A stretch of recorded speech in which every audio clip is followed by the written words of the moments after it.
جذب ہونے کے بعد اس کا حصہ بن جاتے ہیں۔ سیل جو ہے وہ ایک متحرک یونٹ ہے، یعنی کہ سیل جو ہے وہ کام کرتا ہے۔ یہ نہیں ہے کہ سیل جو ہے وہ بالکل کام نہیں کرتے یا پڑے ہوئے ہیں یا سوئے ہوئے ہیں، ایسا بالکل بھی نہیں ہے۔ سیل جو ہے وہ کام کرتے ہیں اور وہ ہر وقت اپنے 24 گھنٹے کام کے اندر مصروف رہتے ہیں۔ اصل میں یہ کیا کام کرتے ہیں، اس کے اندر انسان جو خوراک کھاتا ہے وہ یہ اپنے اندر جذب کرتے ہیں اور پھر اس کے بعد جو ہے وہ اپنے خون کے اندر اس کو شامل کر دیتے ہیں۔ سیل انٹرا سیلولر یا انٹرسٹیشل فلوئڈ، جس میں امائنو ایسڈ، کیمیائی مادے وغیرہ گھیرے ہوئے ہوتے ہیں، ان کو بہت پیچیدہ اجزاء میں تبدیل کر دیتا ہے۔ انٹرسٹیشل فلوئڈ یا انٹرا سیلولر فلوئڈ کن کو کہا جاتا ہے؟ دو سیلوں کے درمیان میں جو فلوئڈ موجود ہوتا ہے اس کو ہم انٹرسٹیشل یا انٹرا سیلولر فلوئڈ کا نام دیتے ہیں۔ ان کے اندر جو ہے وہ بہت زیادہ امائنو ایسڈز موجود ہوتے ہیں۔ اب امائنو ایسڈز کیا ہوتے ہیں یہاں پر آپ نے بالکل نہیں سمجھنا۔ امائنو ایسڈز جو ہوتے ہیں وہ پروٹینز کو کہا جاتا ہے۔ پروٹینز کہاں موجود ہوتے ہیں؟ وہ آپ کے گوشت کے اندر موجود ہوتے ہیں۔ یہ اصل میں کیا کرتے ہیں، ان کو بہت زیادہ چھوٹے چھوٹے پیچیدہ اجزاء کے اندر ان کو تبدیل کر دیتا ہے۔ مثلاً جیسے کہ پروٹین، جیسے کہ میں نے ابھی آپ کو بتایا، پروٹین کہاں پر موجود ہوتے ہیں؟ وہ آپ کے گوشت کے اندر موجود ہوتے ہیں، اور جیسے ہی گوشت جو ہے وہ چھوٹے چھوٹے ٹکڑوں کے اندر تبدیل ہوتا ہے اس کو ہم پروٹوپلازم کا نام دے دیتے ہیں، اور اس طرح مثلاً پروٹین سے پروٹوپلازم کا بن جانا۔ Is the growth and repair. Growth کہتے ہیں نشوونما کو، اور ریپیئر کہا جاتا ہے مرمت کو۔ گروتھ اور ریپیئر کو اینابولزم بھی کہتے ہیں۔ میٹابولزم کی دو ٹائپس ہوتی ہیں، ایک ہوتی ہے اینابولزم اور دوسری ہوتی ہے کیٹابولزم۔ سب سے پہلے ٹائپ ہم پڑھ لیتے ہیں اینابولزم، اور اس کے بعد ہم پڑھیں گے کیٹابولزم۔ سب سے پہلے سمجھنے کی کوشش کریں کہ اینابولزم کس کو کہا جاتا ہے۔ اینابولزم اس کو کہا جاتا ہے جیسے ایک، پھر اس کے بعد ایک اور پھر اس کے بعد ایک اور ایک، یعنی کہ مختلف جو ہیں وہ چھوٹی چھوٹی چیزیں جب آپس میں مل کر زیادہ بڑی چیز بنا دیتی ہیں۔ یوں کہہ لیں کہ اگر آپ ایک باکس کے اندر مختلف قسم کی پینسلیں جوڑتے جائیں اور وہ ایک باکس کی شکل اختیار کر لے، اس کو ہم اینابولزم کا نام دیں گے۔ اس میں پہنچنے والے مٹیریل کے سیل کے استعمال سے نیا پروٹوپلازم یعنی کہ تیار ہوتا ہے، سنتھسائز ہوتا ہے۔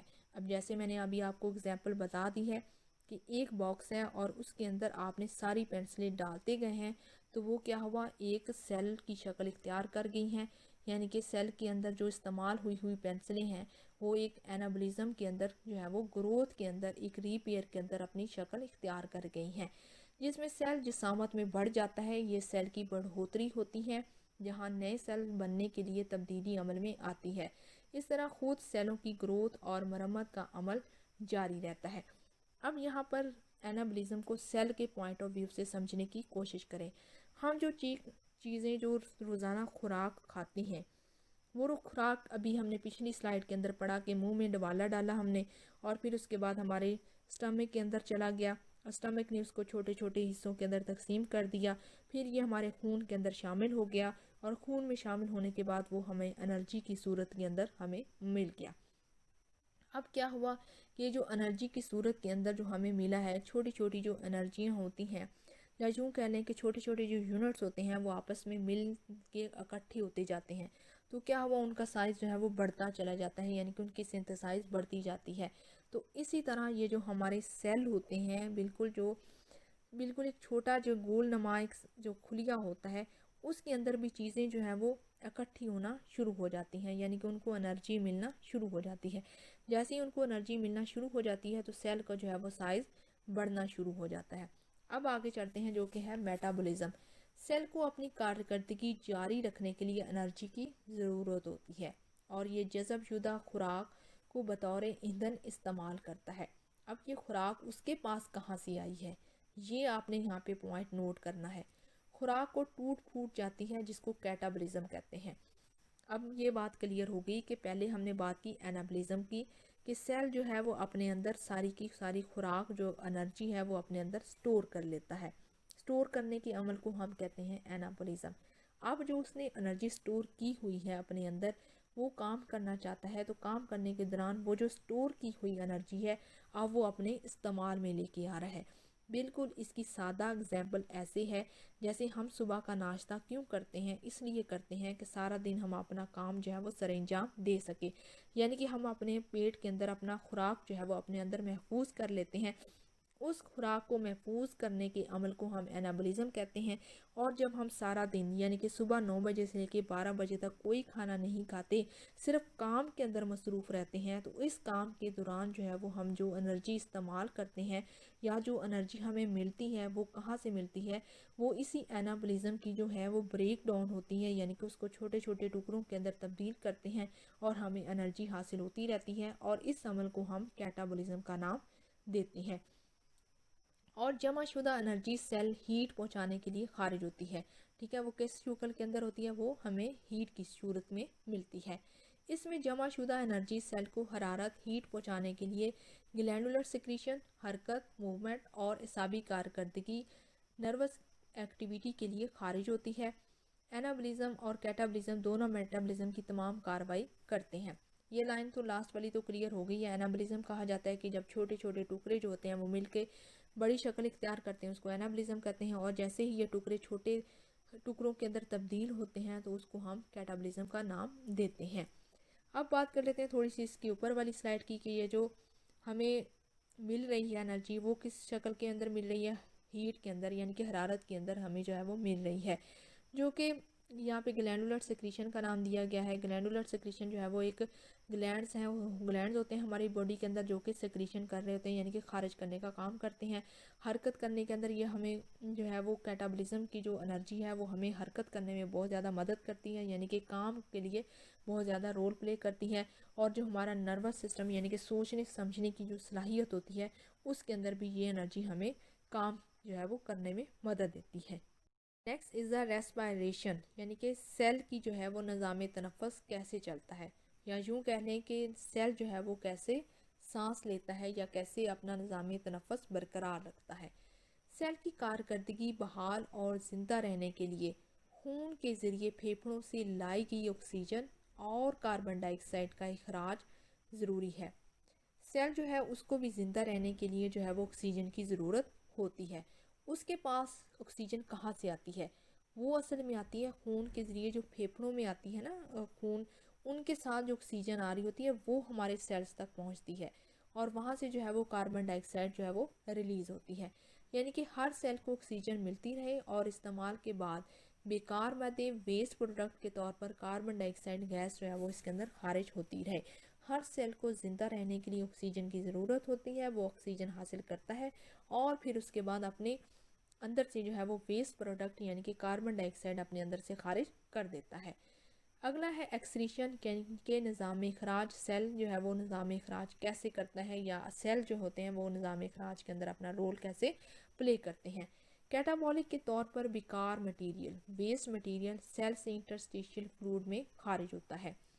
اب یہ کنسیپٹ کلیئر ہو گیا کہ یہ جو ویسٹ مٹیریل ہوتا ہے وہ کس شکل کے اندر خارج ہوتا ہے، انٹرسٹیشیل فلوئڈ کی شکل میں، اور خون کے ذریعے اس کو ہٹا لیا جاتا ہے، یعنی کہ خون کے ساتھ جو ہے وہ اگر سیل نے کوئی بھی مٹیریل ویسٹ کیا ہے، یعنی کہ اپنے گھر کا جو کوڑا ہے وہ اس نے گلی میں پھینک دیا ہے، تو گلی والا کیا کرے گا، وہ اس میں سے کوئی نہ کوئی جو کوڑے دان والا ہے وہ اس کو اٹھا لے گا، اور اٹھانے کے بعد وہ اس میں کس میں شامل کر دے گا، یعنی کہ آپ کی خون کی نالیوں کے اندر اس نے شامل کر دیا۔ خون کی نالیوں سے وہ خون کدھر گیا، وہ سارا گندا مادہ وہ چلا گیا آپ کے گردوں کے اندر۔ اب گردوں کے سیلوں نے کیا کیا، یعنی کہ گردوں کے خلیوں نے کیا کیا، گردوں کی خلیوں نے اس کو صاف کیا اور جو ہے وہ پیشاب کو اور خون کو علیحدہ کر دیا ان سیلز نے، اور اس طرح جو ہے وہ آپ کے باڈی سے ایکسکریٹ ہو گیا اور جو خون ہے وہ واپس باڈی کے اندر چلا گیا۔ خون کے ذریعے جب وہ ہٹا لیا جاتا ہے، خون کے اندر بیکار مادے یعنی کہ کاربونک ایسڈ جو ہے وہ پھیپھڑوں میں لے جاتے ہیں، جہاں پر اسے کاربن ڈائی آکسائڈ گیس کی صورت میں خارج کر دیا جاتا ہے۔ دیگر بیکار مادے بھی گردوں اور پیشاب کے ذریعے اس کے اندر سے خارج کر دیے جاتے ہیں۔ ایکسکریشن جو ہے نظام اخراج ہے جو ہے وہ صرف اور صرف ایک ہی عمل نہیں ہے ہیومن باڈی کے اندر، بہت سارے عوامل ایسے ہیں یا بہت سارے ہیومن باڈی پارٹس ایسے ہیں جو کہ اخراج کا کام کر رہے ہوتے ہیں۔ آپ کا جو نوز ہے وہ بھی اخراج کرتا ہے، آنکھیں وہ بھی اخراج کرتی ہیں، سکن جو ہے وہ سب سے زیادہ خارج کر رہی ہوتی ہے، اسی طرح ہیومن باڈی کا جو یورینری سسٹم ہے وہ بھی خارج کر رہا ہوتا ہے۔ تو بہت سارے ایسے ہیومن باڈی کے اندر نظام موجود ہیں۔ ہم یہ جو سانس لیتے ہیں اس کے دوران بھی جو ہے وہ اخراج کا کام چل رہا ہوتا ہے۔ تو کیا ہوا کہ کوئی بھی جو چیز ہے